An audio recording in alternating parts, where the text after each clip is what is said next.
देता है कि हम लोग मिलकर आपको, आपके परिवार को, हमारे परिवार को, ये सब क्यों बैठे, हमको अपने आप में उतार कर इस राजस्थान को किस तरीके से सही रास्ते पे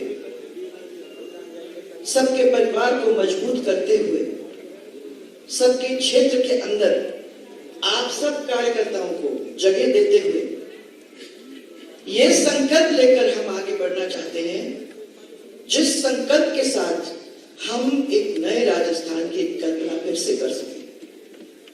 यहाँ उपस्थित हमारे मंच के ऊपर हमारे राष्ट्रीय अध्यक्ष नड्डा जी, हमारे प्रभारी श्री अरुण सिंह जी, हमारे प्रदेश अध्यक्ष श्री जोशी जी, केंद्रीय मंत्री और चुनाव के प्रभारी हमारे श्री प्रहलाद जोशी जी, इस प्रोग्राम के संयोजक श्री अर्जुन जी मेघवाल, हमारे नेता प्रतिपक्ष श्री राजेंद्र राठौड़ जी और उप नेता श्री सतीश पुनिया जी, श्रीमती अनिता जी, डॉक्टर किरोड़ी लाल जी और घनश्याम जी, अरुण चतुर्वेदी जी, मेरे साथ मेरे सहयोगी रह चुके श्री अशोक प्रणामी जी और यहाँ के एमपी साहब हमारे एमपी साहब श्री बोरा जी, और साथ में हमारे पूरे राजस्थान के परिवार से सब लोग जो आए हुए हैं उन सबको मेरा प्रणाम। संकल्प, मुझे याद है कि जब भी चुनाव अपने होते हैं तो हम लोग घोषणा पत्र लिखते हैं। उस घोषणा पत्र के अंदर हम वो चीज डालने की कोशिश करते हैं जो हम समझते हैं, सोचते हैं, आप चाहते हो। एक समय था तब जब हम ही सोचते थे और उसको लिखते थे। पिछले चुनावों में हम लोगों ने कोशिश की कि आपके बीच में हम जाएंगे, आपके इलाके में हमारे मौजूद कार्यकर्ताओं के साथ हम बैठेंगे और उन कार्यकर्ताओं के साथ बैठकर उनसे पूछेंगे कि इस क्षेत्र के अंदर कौन सी चीज है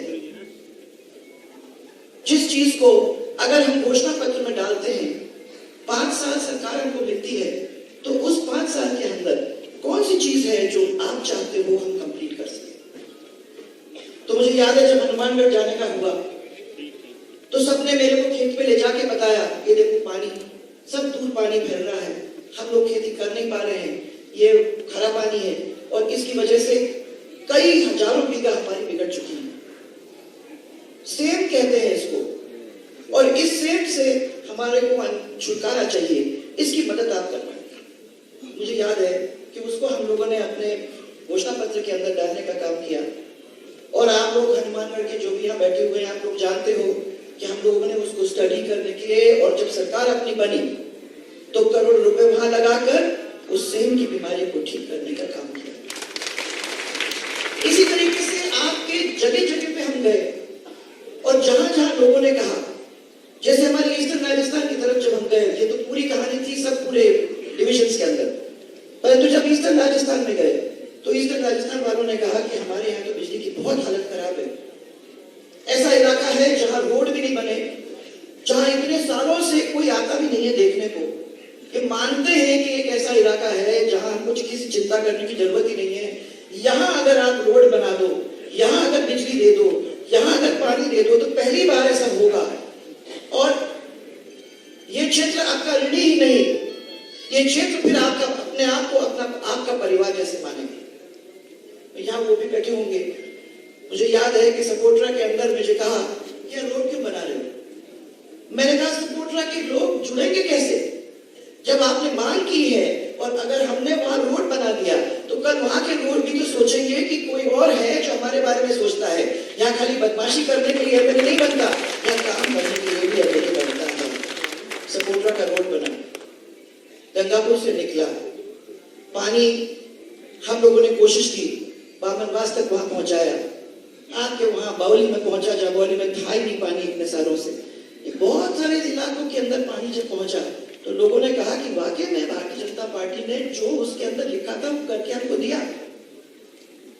वादे बहुत आसान होते हैं भाइयों करने में। तो जब कांग्रेस वालों से जब हम मिला करते थे, कई सालों की बात है, तो मेरे को ये कहते थे कि आप लोग क्यों इस चीज में फंसते हो, सच बोलने की जरूरत थोड़ी है। राजनीति तो ऐसी है जिसमें 2-4 झूठ बोल देने चाहिए, और 2-4 झूठ बोलने के बाद जब सरकार अपनी आ जाती है उसके बाद देखा जाएगा क्या होगा। हमने तो हमेशा उनको कहा कि जो हम कहते हैं उसको हम करके दिखाएंगे, हमारी आदत नहीं है ये बात। और आप लोग सब अच्छी तरह से जानते हो कि जब हमने आपको उस समय कहा कि हम बिजली लाके आपको देंगे, तो पहली दफा राजस्थान के अंदर बिजली का डिवीजन हुआ और घरेलू बिजली 22 घंटे तक लोगों को अपने घर के अंदर मिला। वो क्यों मिला? वो इसलिए मिला क्योंकि हमने अपनी माता बहनों की आवाज को सुना था। और कहती थी कि ये तो 3 फेज बिजली के अंदर जो जुड़ा हुआ है, उसकी वजह से जब बिजली ऑफ हो जाती है तो बच्चों की पढ़ाई का टाइम होता है, वो पढ़ नहीं सकते। हमारे घर आने का टाइम होता है तो हम खाना सही तरीके से बना नहीं सकते क्योंकि वहां बिजली नहीं, फ्रिज नहीं चलता, ठंडा, इतनी गर्मी है, कोई कूलर पंखा चलता नहीं है। तो हमारी क्या हालत हो रही है वो आप समझने की कोशिश करिए।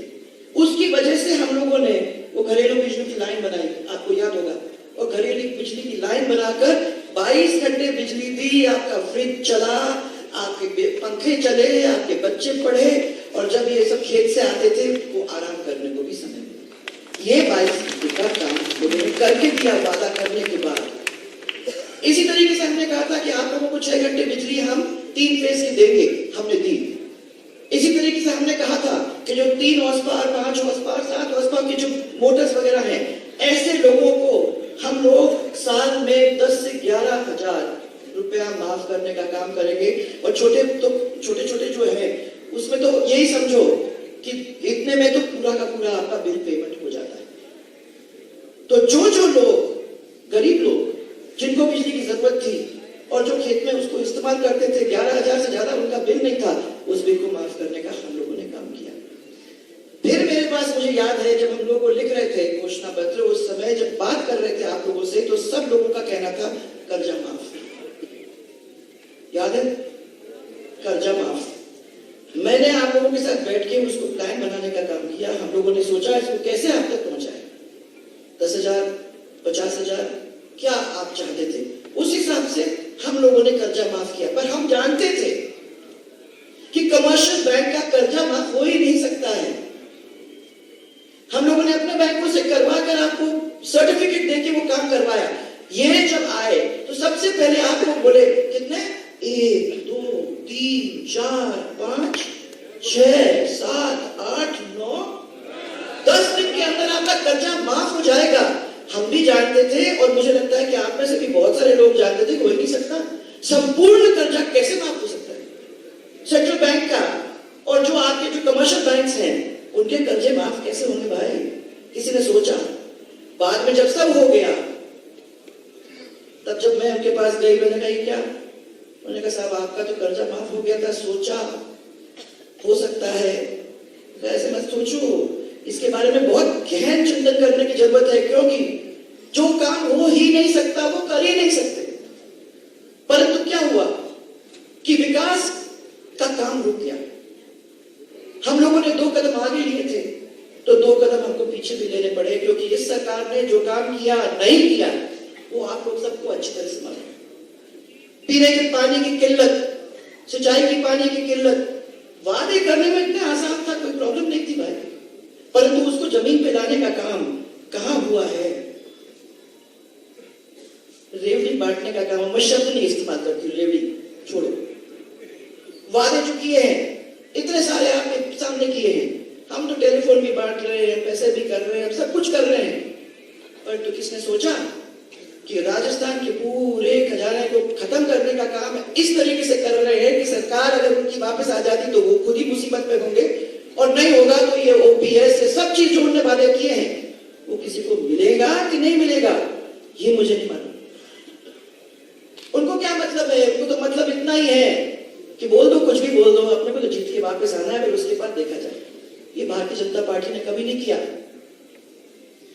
जो बांड बने हैं वो आपसे पूछ पूछ के बनवाए।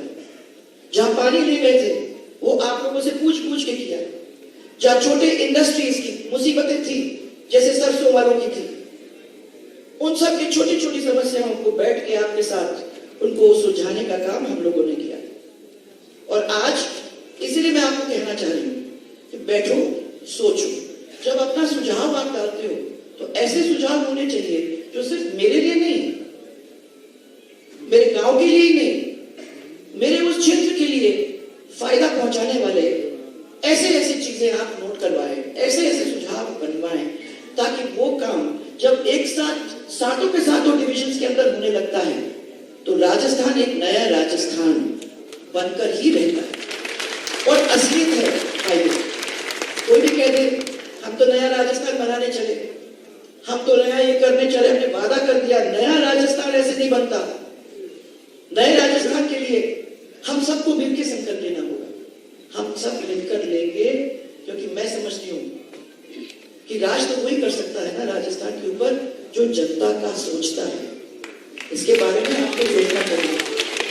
कभी कोई सोचे कि मैं तो राजा बन गया, तो वो राजा नहीं बनता जब तक वो प्रजा की आंखों के अंदर नहीं देखता, जब तक एक प्यार का धागा उसके साथ नहीं बनता, जब तक उसकी माता बहन और परिवार उनके साथ नहीं जुड़ती, जब तक उनको सबको विश्वास नहीं होता कि ये मेरे लिए आंसू बहाएंगे नहीं, ये मेरे लिए मेहनत करेंगे, ये खून के आंसू डालेंगे, ये मेरे लिए भागेंगे दौड़ेंगे, वो लोग हैं जिनको ये विश्वास देने के लिए तैयार है। और आज मेरा आप लोगों से ये कहना है, आपने प्यार भी दिया, आपने साथ भी दिया, आपने कभी कमी नहीं रही।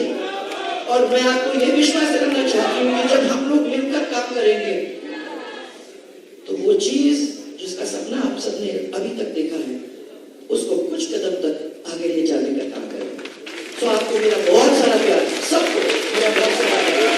और भगवान से मेरी एक ही प्रार्थना है कि राजस्थान और राजस्थान के वासियों को आगे ले जाना ही होगा। हम सबके प्यार, हम सबकी पूजा, हम सबके प्रार्थना, हम सबके नारियल उसमें बंधे हुए हैं। तो इसलिए सब लोग मिलकर साथ चलेंगे, वो सुझाव देंगे, ऐसे ऐसे अच्छे अच्छे सुझाव देंगे जिससे राजस्थान बनेगा, बदलेगा और विकास के पथ पर अपने कदम को रखेगा। इतना ही कहने के लिए मैं आप लोगों को पूछ रही हूँ। मुझे विश्वास है कि यहाँ हमारे इस पार्टी के वो मौजूद नेता सब यहाँ बैठे हुए हैं और आप सबके मन में एक टीस है। आप लोग सबने इसके बारे में कुछ सोचा है और जब आप लोग सब मिलकर वो काम करेंगे तो ये नगर राजस्थान तो बनकर ही रहेगा। मेरा बहुत सारा आपको प्यार और एक नारा राजस्थान के नाम पे, जय जय राजस्थान, जय जय राजस्थान। वो नया राजस्थान बनेगा और हमारे परिवार को आगे ले जाने का काम होगा। इसी के साथ मैं विश्वास करती हूँ कि हमारे यहाँ बैठे हुए हैं अम्बेडकर जी,